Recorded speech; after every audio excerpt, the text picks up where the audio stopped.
సాయి గారితో వర్క్ చేయడం చాలా సంతోషంగా ఉంది. మళ్ళీ ఎస్ఆర్ తర్వాత చాలా సార్లు అనుకుంటున్నాం, మళ్ళీ చేద్దాం సార్ అని చెప్పి. మంచి స్క్రిప్ట్ కోసం వెయిట్ చేసాం.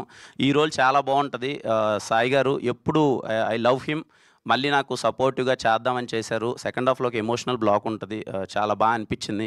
మళ్ళీ ఎస్ఆర్ తర్వాత థ్యాంక్ యూ సాయి గారు. అలాగే ఈ సినిమాలో చేసిన ప్రతి ఒక్క ఆర్టిస్ట్, మా ఫ్రెండ్ క్యారెక్టర్ అనన్య అనే అబ్బాయి చేశారు. తను గాని, సీత అని అందరూ వెన్నెల కిషోర్ అన్న గారు, చాలామంది చేశారు. అజయ్ అన్న చేశారు, విమలారామన్ గారు చేశారు, కామ్నా జట్మలని గారు చేశారు. చాలామంది ఆర్టిస్టులు అందరూ చేశారు. ప్రతి ఒక్కరికి థ్యాంక్ యూ సో మచ్. ఎందుకంటే సెట్‌కు రాగానే తెలియకుండా ఓ పాజిటివిటీతో వచ్చేసేవాళ్ళు అందరూ. అది ఎందుకు ఏర్పడిందో తెలీదండి. సెట్‌కి అందరం ఇలా కలవగానే ఇది మంచి సినిమా రా, ఇది కొట్టేస్తున్నాం, హిట్ కొట్టేస్తున్నాం అనే వైబ్‌తో అందరూ చేయడం వల్ల తెలియకుండా అందరూ ఎనర్జీస్ అన్నీ రిఫ్లెక్ట్ అయిపోయాయి. యాక్ట్ చేసిన వాళ్ళందరికీ thank you so much. Naresh గారి గురించి నేను ఫస్ట్ టైం అండి నరేష్ గారిని కలవడం మా సినిమా కే ర్యాంప్ ఓపెనింగ్ ఈవెంట్లో కలిశాను. సార్‌ని ఫస్ట్ టైం అప్పుడు చూడడం.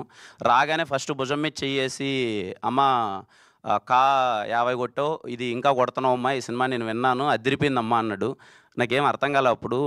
సార్ మళ్ళీ ఎంటైర్ ప్రాసెస్ షూట్ జరిగేటప్పుడు ఎంత జోవియల్‌గా ఉంటారంటే, ఆ ఎనర్జీ ఆయనకి ఎక్కడి నుంచి వస్తుందో నాకు తెలీదండి. సినిమాలో ఒక డైలాగ్ ఉంటది ఆయన, "రే ఆ మాటకొస్తే బెస్ట్ లవర్‌ని నేనేరా" అంటే, "అవును మామ" అంటాను. నిజంగా ఆయన వరల్డ్ బెస్ట్ లవర్ అండి. అంటే ఇంత స్పోర్టివ్‌గా, ఇంత ఎనర్జీగా, మాకంటే చాలా ఎనర్జీగా ఉంటారు. మాకు తెలీదది. అదే ఉంటది సినిమాలో ఒక డైలాగ్ ఉంటది సార్. నాని ఒక డైలాగ్ రాశాడనమాట. "రేయ్ మీ 40 ఏండ్లకే అయిపోయే బండ్లురా మీయి. మాకు 60 ఏండ్లు వచ్చినా మా బండ్లు చాలా స్ట్రాంగ్‌రా" అని.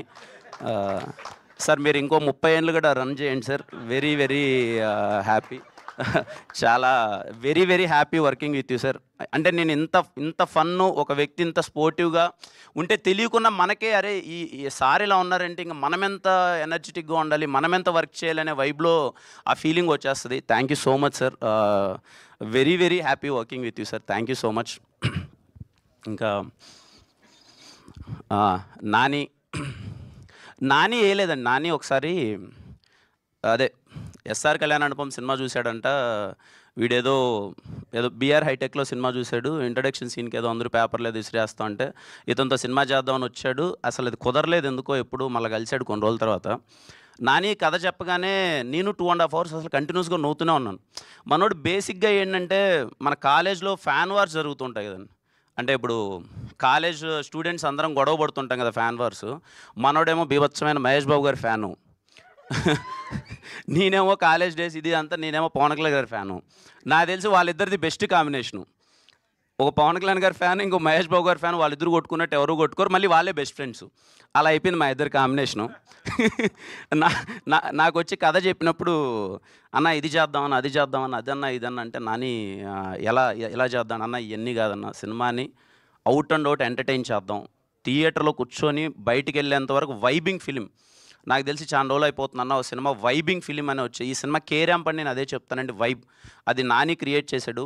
రోజు మా ఇద్దరి జర్నీ స్టార్ట్ అయినప్పటి నుంచి ఇప్పటి వరకు నాని మోర్ దెన్ డైరెక్టర్ ఇవన్నీ పక్కన పెడితే నాకు ఒక బ్రదర్లా అయిపోయాడండి. ఈ సినిమా ఇర్రెస్పెక్ట్ ఆఫ్ ద రిజల్ట్, ఎంత ప్లేసెస్కి వెళ్తుంది, ఎంత అవుతుంది, అది ఇదని పక్కన పెడితే నాకు ఒక మంచి వ్యక్తి దొరికాడు. లైఫ్లో నాని మొహం ఎప్పుడు చూసినా నేను నవ్వుతూనే ఉంటాను. అది వెరీ రేర్ నాని ఇండస్ట్రీలో. ఎప్పుడున్నా నాని కనిపించగానే నా ఫేస్లో ఒక స్మైల్ వస్తుంది. అరే నేను ఒక మంచి వ్యక్తితో ట్రావెల్ అయ్యాను, మంచి వ్యక్తితో జర్నీ చేశానని చెప్పి. He makes me always smile. నేను కే ర్యాంప్ షూట్‌కి వెళ్తుంటే మార్నింగ్ ఇద్దరం ఒకసారిగా చూడగానే ఎందుకు నవ్వుకుంటూ ఉంటాం, ఇద్దరం 20 నిమిషాలు నవ్వుతూనే ఉంటాం. అందరూ పిచ్చోళ్ళు అనుకునేవాళ్ళు. ఒకానో స్టేజ్‌కి మేము పిచ్చోళ్ళం అనుకున్నాం. సినిమా కూడా అలాగే పిచ్చోళ్ళ వైబ్ అది క్రియేట్ చేస్తుంది. Thank you Nani for being so innocent. ఈ సినిమా కే ర్యాంప్ సినిమా నిజంగా రేపు మీ అందరికీ గట్టిగా నచ్చేసి అంటే నాని ఇన్నోసెన్స్ ఉంటుందండి దాంట్లో. ఎంత ఇన్నోసెన్స్ అంటే, బేసిక్‌గా మేము మందు తాగితే ఎలా తాగుతాం, ఏదో పెగ్గేసుకొని ఒక వాటర్ వేసుకొని ఏదో, మనోడు ఎగ్గు పగలగొట్టుకొని తాగుదాం అంటాడు. నాని అవసరం ఏదంటే, అన్న మేము చదివే కాలేజీలో ఇలా ఉండేటి అంటే, మేమేదో చాలా సాధారణమైన కాలేజీలో చదువుకున్నాం. మనోడు అంటే ఆ క్యారెక్టరేషన్ డిజైన్ చేయడం చాలా కష్టం అండి. నేను చాలా ఎంజాయ్ చేశాను క్యారెక్టర్ ప్లే చేసేటప్పుడు కూడా. ఇది నేను క్లారిటీ ఇవ్వాలి, మీరు అడుగుతారని నాకు తెలుసు, ముందే నేను క్లారిటీ ఇవ్వాలి. ఏదో 1, 2 డైలాగులు వచ్చినప్పుడు ఏంటి కిరణ్ ఇంతకుముందు ఎప్పుడు చేయలేదు కదా, ఇలా డైలాగులు మాట్లాడాడు ఏంటని.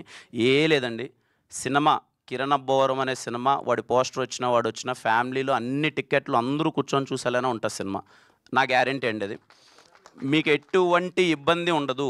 బికాజ్ అది కూడా మేము ముందు ఎందుకు అది చూపిస్తున్నామంటే వీడి క్యారెక్టరేషన్ చాలా చిల్లరగా ఉంటుంది. బాగా డబ్బులున్నోడు వాడు చిల్లర లైఫ్ కావాలనుకుంటాడు. అది చిన్న రిజిస్టర్ చేస్తే థియేటర్‌లోకి వెళ్ళేటప్పుడు ఆడియన్స్ ఇంకా వైబ్ అవుతారు, ఎంజాయ్ చేస్తారనే. మా ఫ్యామిలీ ఆడియన్స్ అయితే